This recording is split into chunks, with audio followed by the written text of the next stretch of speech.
Bonjour, je m'appelle Pierre Clérou, plus connu sous le nom de Pierrot. J'ai été maire de la commune pendant 12 ans et 20 ans à la municipalité de Saint-Pierre.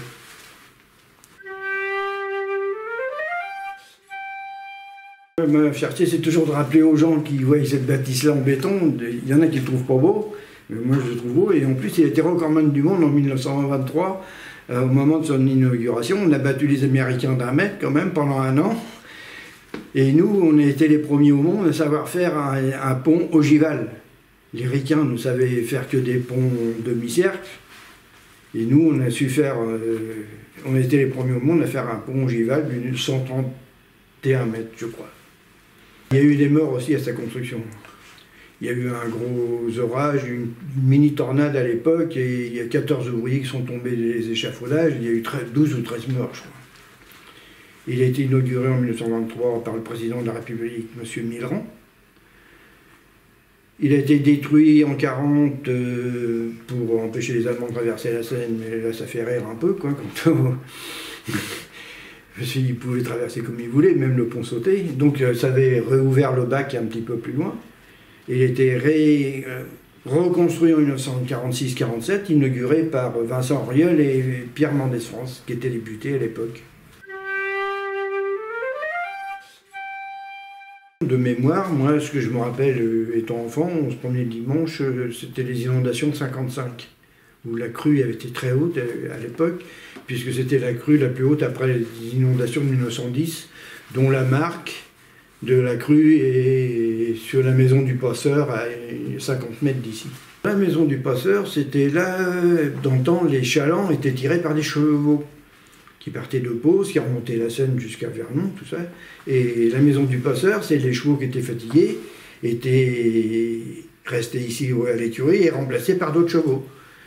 C'est-à-dire, dans ma maison, si la crue de 1910 revenait, j'aurais 80 cm d'eau dans la maison aujourd'hui. Ensuite, moi j'ai connu les crues quand j'ai acheté ma propriété route de Partejoie en 1970, où c'était une crue très importante, du fait que moi j'étais obligé de faire du canoë dans ma cour. J'avais 60 cm d'eau dans la cour à l'époque. Les photos que je vous présente là, c'est moi étant plus jeune déjà.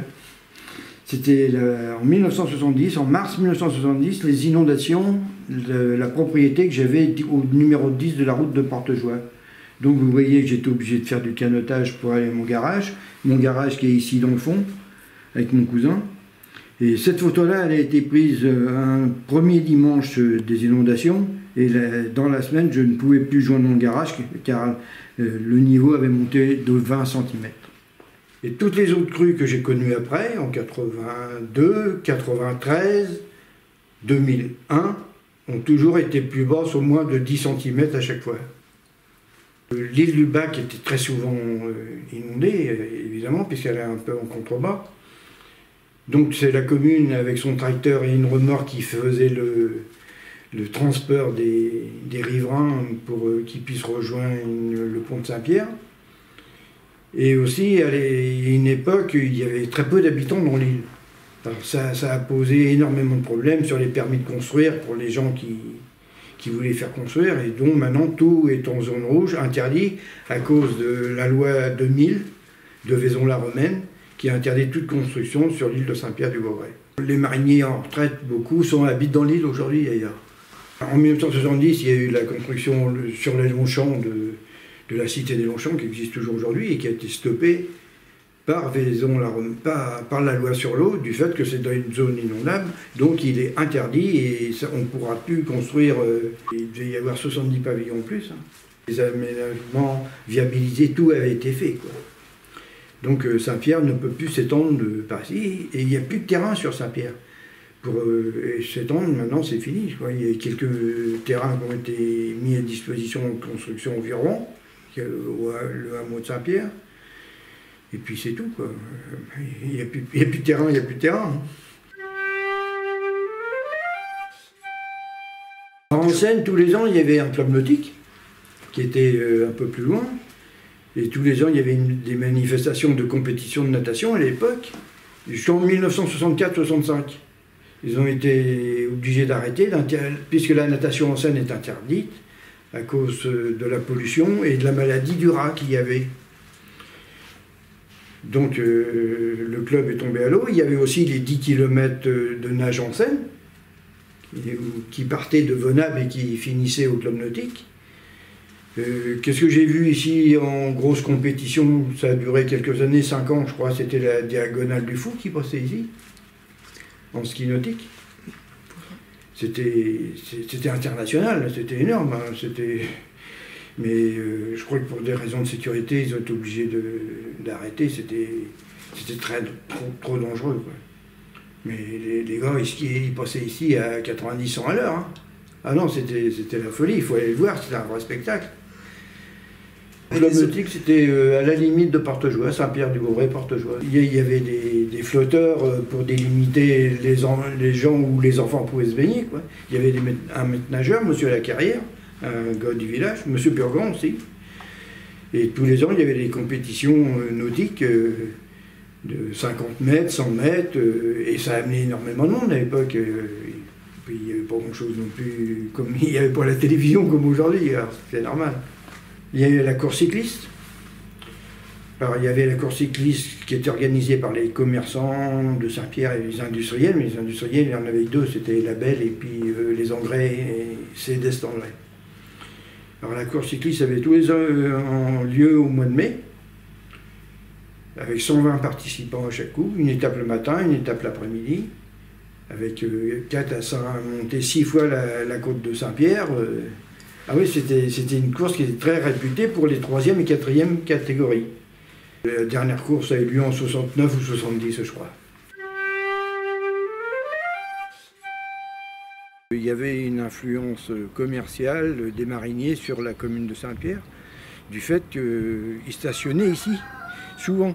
Parce que dans les années 50-60, début des années 60, les péniches n'étaient pas équipés de radar, donc ils ne naviguaient pas la nuit.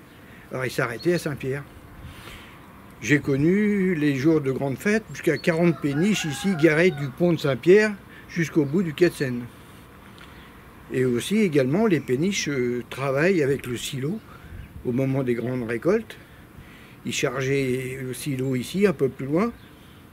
Ils allaient sur Rouen, décharger les céréales. Rouen est reconnu comme un grand port céréalier et ça partait pour l'exportation. Ils étaient stockés, stationnés, accostés 3 par 3 sur toute la longueur du pont jusqu'au quai de Seine. Alors on arrivait à 40 péniches au total. Les jours de grande fête, surtout quand c'était Pâques, la Pentecôte ou le 15 août, les commerçants ici ravitaillaient les mariniers qui étaient stockés garés pendant 3 jours au moins. Donc c'était un apport pas négligeable pour les petits commerçants qui étaient ici. Mes parents étaient épiciers, on fournissait au moins 30 péniches où il fallait passer de péniche en péniche pour les livraisons et dans une ambiance extraordinaire. Parce que les mariniers, souvent c'est des gens du Nord où il y avait une chaleur très intéressante au niveau de la clientèle, quoi. Et on les retrouvait souvent le dimanche à la messe parce qu'on sait très bien, tout ce qui est la marine, c'est toujours assez croyant. Donc le curé était gagnant aussi, quoi. La marine a repris, parce que ça avait nettement perdu, le fret avait nettement perdu dans les années 90. Hein. Et depuis que Port de Mille au Havre a été ouvert, il y a eu une amélioration. Et maintenant, avec les bateaux de croisière qui font Paris-Honfleur et tout, on tourne en moyenne à 70-80 éclusages par jour, quoi. Et on ne pourra pas en faire plus, parce que le nombre d'éclusages qu'on peut faire avec Saint-Pierre-la-Garenne et puis Pose, c'est pas plus de 80.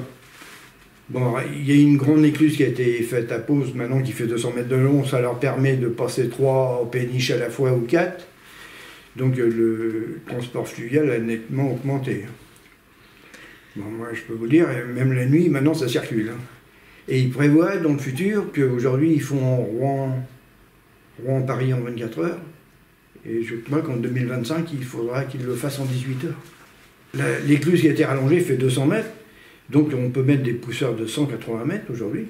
Et on ne peut pas en mettre plus long parce qu'il y a un problème de circulation à cause des méandres de la Seine. Parce que les méandres de la Seine fait que de Saint-Pierre-Paris, en voiture, vous avez 105 km, en bateau, on a 154. Saint-Pierre-Rouen, par la Seine, c'est 57 km. Vu les méandres, quoi.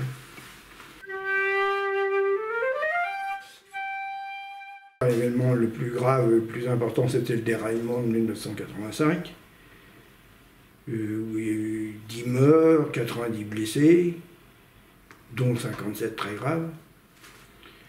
Et moi, j'ai été pénalisé aussi dans cette histoire, mais il n'y avait pas de mort. C'était ma voiture, mon DRH, tout a été écrasé par le dernier wagon qui a déraillé à l'époque ici, quoi, qui était dans ma cour. Et à la suite de ça, on a réussi, après un dur combat. Je vous dis, quand je dis combat, c'est pas un vain mot. C'était pour réussir à faire fermer ce passage Hélineau et avoir un passage de sécurité. Ça demandait 19 ans pour l'avoir. Et moi, je me suis croché 8 ans là-dessus, avec l'État, la SNCF, la région, le Conseil général. Puis voilà, on n'a rien lâché, j'ai rien lâché, et puis on y est arrivé, quoi. Et on a inauguré le passage en 2004. La gare, elle est fermée depuis le 8 décembre 2008. Bon, elle est ouverte si le train s'arrête, mais la gare ne fonctionne plus. Et puis elle va être fermée, et ça y est, on a su la semaine dernière, définitivement, à partir de 2020. Quoi. Donc c'était très important, parce qu'à l'époque, tous les Parisiens qui venaient à la pêche, ou en week-end, ils venaient par la gare Saint-Lazare et s'arrêtaient à Saint-Pierre. Les gens restaient là le week-end, il y avait des hôtels, dont j'ai encore un hôtel à côté de chez moi, là, le Poisson de l'Argent, où il y avait des promenades en barque sur la Seine, le samedi et le dimanche. Les hôtels étaient pleins, les restaurants étaient pleins, tous les petits commerces marchaient à fond, c'est quoi de dire. Et la gare, quand elle a fermé, ça a amené un sacré coup au village. Et le deuxième gros coup qui a été marquant pour la commune, c'est la fermeture de l'usine Label. Puis dans les années 60, il y avait 1000 ouvriers, et puis voilà, en 2003, on ferme tout, on est tombé à zéro. L'usine Label, c'était une manufacture de chaussures. Très connue, très cotée, puisque M. Label, à l'époque, c'était lui le président du cuir en France. Et puis la marque Label existe toujours à petite quantité, fabriquée en Italie, je crois, pour les chaussures de luxe.